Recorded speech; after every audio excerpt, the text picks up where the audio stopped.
একটা বোতাম, শুধু চাপ দিলেই প্যারাশুটটা খুলে যেত, জীবনটা হয়তো বেঁচে যেত, ফিরতে পারতেন পরিবারের কাছে। কিন্তু ফ্লাইট লেফটেন্যান্ট তৌকির তা করেননি, কারণ তিনি শুধু নিজের প্রাণ নিয়ে ভাবেননি, ভেবেছিলেন নিচে থাকা মানুষদের কথা।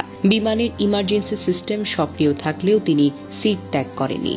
শেষ মুহূর্ত পর্যন্ত চেষ্টা করে গেছেন বিধ্বস্ত হওয়ার আগেই ফাঁকা জায়গায় নিয়ে যেতে। তিনি জানতেন তার এই যুদ্ধ বিমান যদি কোনো জনবহুল এলাকায় পড়ে আরও অনেক প্রাণ যাবে। এই সাহসিকতা, এই আত্মত্যাগ কোনো শব্দে সম্পূর্ণ বর্ণনা করা যায় না। তৌকিরের যে বিমানটি বিধ্বস্ত হয়েছে সেটি ছিল বেশ পুরনো F-7BGI, একটি যুদ্ধ বিমান যার স্থান আধুনিক যুগে আর নেই। তবুও এই বাতিল বিমান দিয়েই চলছিল প্রশিক্ষণ, কারণ দুর্নীতি আজও উড়ে বেড়ায় বাংলাদেশের আকাশে, আর সেই দুর্নীতির বোঝা বয় আমাদের মতো সন্তানেরা। তৌকির আকাশে মারা যাননি, তিনি মরে গিয়েছিলেন বহু আগে।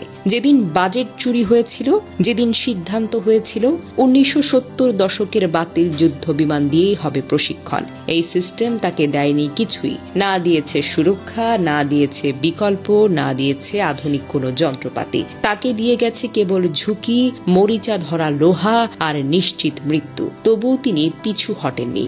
দেশ, দায়িত্ব আর মানুষ, এসবের কাছে নিজের প্রাণকেও তুচ্ছ মনে করেছিলেন। উত্তরার আকাশে ফ্লাইট লেফটেন্যান্ট তৌকির একা মারা যাননি। এই ভয়াবহ দুর্ঘটনায় আরো অনেক প্রাণ ঝরে গেছে। আমরা গভীরভাবে শোকাহত।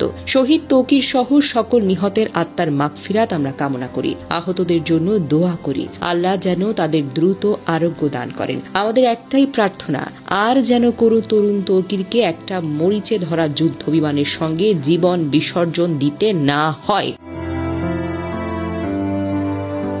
দুর্ঘটনার খবর ছড়িয়ে পড়লে বিকেল থেকে রাজশাহী নগরীর উপশহরের 3 নম্বর সেক্টরের আশ্রয় নামের ভাড়া বাড়িতে স্থানীয় বাসিন্দা ও স্বজনদের ভিড় করতে দেখা যায়। বাড়ির মালিক আতিকুল ইসলাম বলেন, ফ্লাইট লেফটেন্যান্ট তৌকির ইসলামের মা বাবা ও বোন জামাই ঢাকার উদ্দেশ্যে রওনা হওয়ার আগে তার মৃত্যুর খবর জানতেন না। পরিবারের সদস্যরা জানতেন সাগর জীবিত ও চিকিৎসাধীন রয়েছেন। তৌকির ইসলামের বড় চাচা মতিউর রহমান বলেন, ঢাকায় রওনা হওয়ার আগে তৌকিরের বাবা মাকে নিহতের খবর জানানো হয়নি। গত বছর তৌকির ইসলাম বিয়ে করেছেন। চলতি বছরের ফেব্রুয়ারি মাসে বিয়ের আনুষ্ঠানিকতা সম্পন্ন করেন। তার স্ত্রী ঢাকার ব্র্যাক ইউনিভার্সিটির একজন শিক্ষক। প্রসঙ্গত, সোমবার দুপুর 1টার পর রাজধানীর উত্তরার দুর্ঘটনায় পরে বাংলাদেশের বিমান বাহিনীর একটি প্রশিক্ষণ বিমান।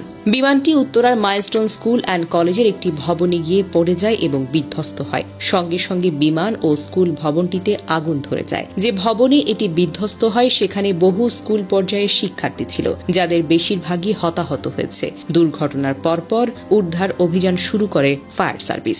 উত্তরা সহ আশেপাশের 9টি ইউনিট ঘটনাস্থলে গিয়ে আগুন নিয়ন্ত্রণে আনে এবং হতাহতদের উদ্ধার করা শুরু হয়। পরে উদ্ধার অভিযানে যোগ দেন বিজিবি ও সেনাবাহিনী। বিমান বাহিনীর হেলিকপ্টার করে হতাহতদের হাসপাতালে নেওয়া হয়। মর্মান্তিক এই ঘটনায় শোক জানিয়ে বার্তা দিয়েছেন প্রধান উপদেষ্টা ডক্টর মোহাম্মদ ইউনূস। মঙ্গলবার রাষ্ট্রীয় শোক ঘোষণা করা হয়েছে।